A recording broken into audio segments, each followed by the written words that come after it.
it wouldn't be great if your math teacher could, kill someone, despite having insisted that her school safety commission would not be looking into the role guns play in school shootings. DeVos has repeatedly brought up arming teachers, saying that at one point that it's one solution that can and should be considered. And during a Senate confirmation hearing, DeVos claimed that one reason schools should be interested in purchasing guns is to defend them from grizzly bear attacks. Yeah, I remember that. That was pretty crazy, and also very stupid. So in the end, it comes down to one thing. From what we know, like this is going to be if you ask the kids and the teachers who are actually in school, this is an incredibly dumb idea. I have to go to school for another 7 years before I'm done with school, considering college. And I don't want this to be happening. I don't want to live in a world where there are guns in every school, so a school shooter doesn't have to go steal from his parents. He could just tackle the little math teacher, take the gun, and start shooting everyone. Think about what kids could do with this. I know kids better than anyone knows kids. Anyone who's making these policies know kids, and I know how kids work, and I know that kids could do a lot of bad stuff with this. I think I do know how kids behave in schools better than Betsy DeVos. I would say that. But anyway, yeah, that'll be a pretty important situation. All right, so there is a very, very interesting situation going on right now when it comes to white nationalists and Donald Trump.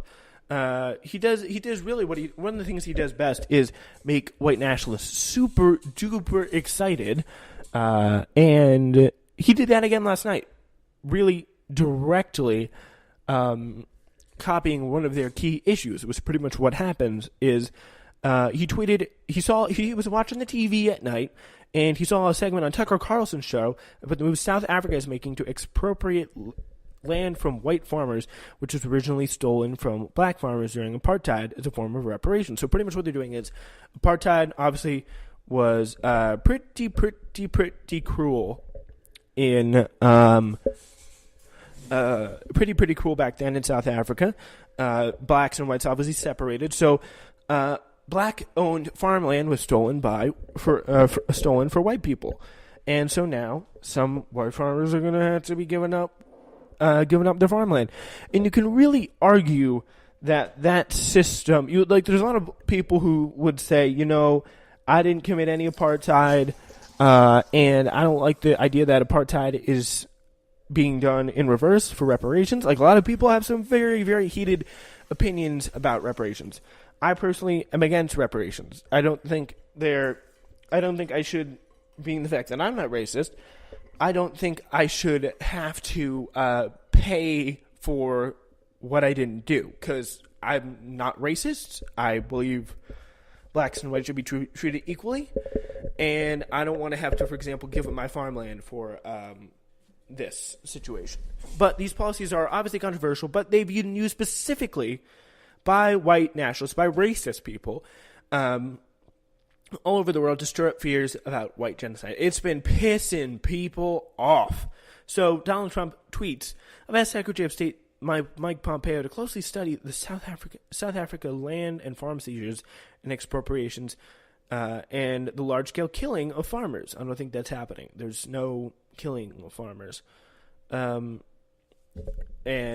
that seems to be a little bit controversial. So all they're doing is seizing farmland. So this is from an Australian news site, I believe.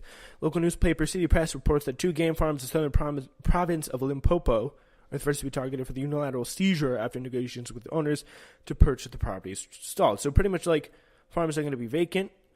They're going to be seized again by the government. So it's a very controversial issue right there. But I'm pretty sure no one is being killed over farmlands in South Africa. So that's another lie from Trump. So they're seizing the land of white farmers. That's a little bit different.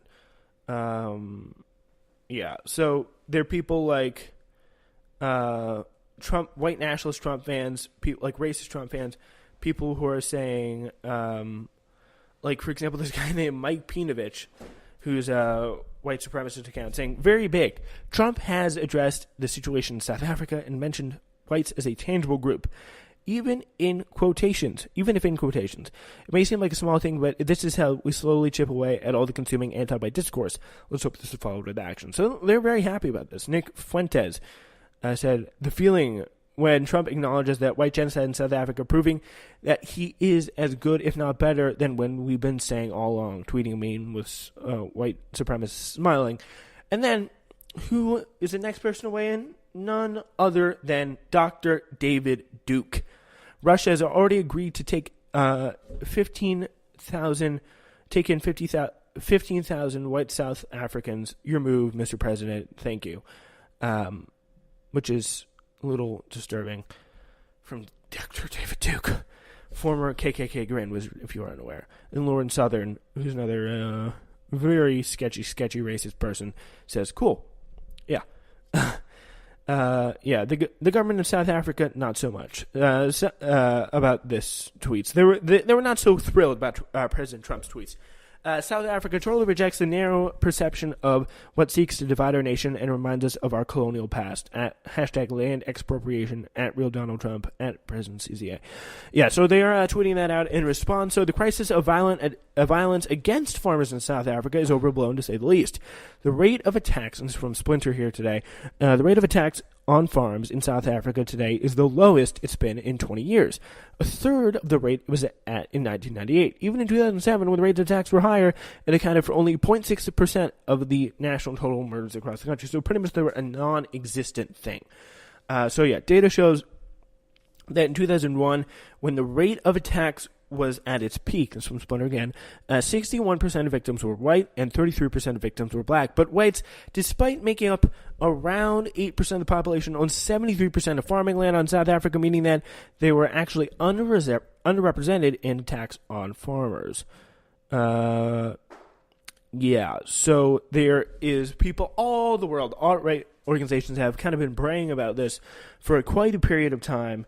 And the fact now that they are rising to, Donald Trump is rising to the defense and asking the Secretary of the United States, Secretary of State of the United States, to come up and do something and rally for this white nationalist cause is very, very disturbing, to say the least. All right, now we get to our last story today, and it's all going to be about politicians. They suck. No one likes them. Yeah, and so one thing's as true now as it's been in 2016 is that people utterly hate Congress. And while there's been recent backlash against House candidate Alexandria Ocasio-Cortez for barring press from a public event, at least she has the guts to face the people who are likely going to be her constituents. Turns out some of her would-be colleagues aren't even bothering with that, because that's what did I say on the show last Monday? When I talked about this scandal, I said at least she's talking to her constituents. At least she's talking to her constituents. At least she's engaging with these people who she's going to be deciding their lives for. She's going to be out there representing. She's going to be their voice on the Washington stage. So at least she's talking to these people, which deserves some credit. And I know it's a very low bar, but a lot of people are not doing it. So Politico reports that during the August recess, which according to the official Senate website, serves as a chance for senators to meet with their constituents in their home states. Members of Congress had scheduled a grand total of 180 in-person events for the whole month. Good enough for a nearly 70% decrease from the same time last year. In August 2016, members held roughly 450 public meetings as opposed to 180 now. In August 2014, they held nearly 550. So it's part of a larger trend. Splinter writes, Politico says that there's been roughly a 30% drop in town halls and similar events held in January and August compared to the same period last year, according to the volunteer-driven town hall project. There's been no town halls going on whatsoever, is pretty much what's happening. People are ignoring their constituents. People who represent their constituents are not listening to their concerns at all whatsoever, and that could be contributing a little bit to the hate. That's probably why people like Bernie Sanders, who actually go and interact with these people, and people hold like listening tours throughout the district. What AOC was doing at that time. It's just how people like you. It's just that simple. But there could be another reason why they're avoiding town halls, other than just pure blatant stupidity / laziness. Fear. So I mean, they're really being tired. A lot of people, a lot of politicians feel really tired and afraid of being owned in front of cameras, phone cameras, and hundreds of people who they're supposed to be representing, and will hopefully, in their mind, be voting for them come November. Last year, crowds have packed town halls to protest Republicans' attempts to gut the ACA, and earlier this year against conservative support for the NRA. Soon after Trump's inauguration, Virginia Representative Dave Bratt told a conservative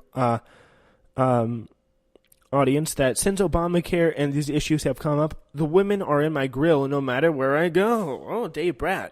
And this is, by the way, the guy who beat out Eric Cantor, very ironically, in a position that he was not in touch with the people enough. And maybe like the women are in his grill. Like, what kind of thing is that? Oh, these women, get those B words out of my face. Ugh, they're the worst. Like, it's really weird. But the thing is, it's not just Republicans either.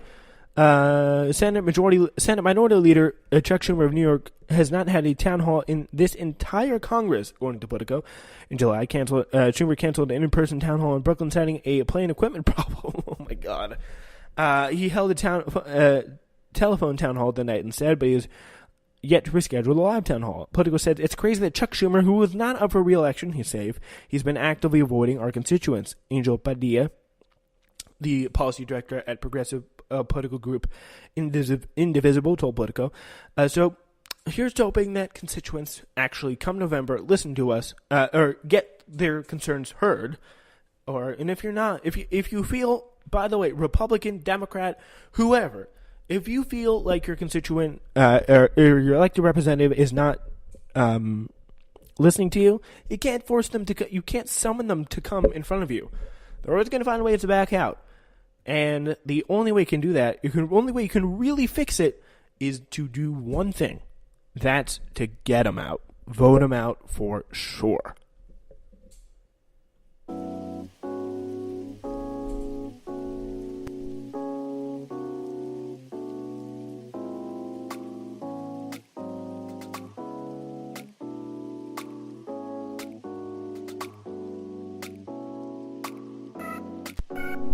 Ladies and gentlemen, this is all the time we have for today.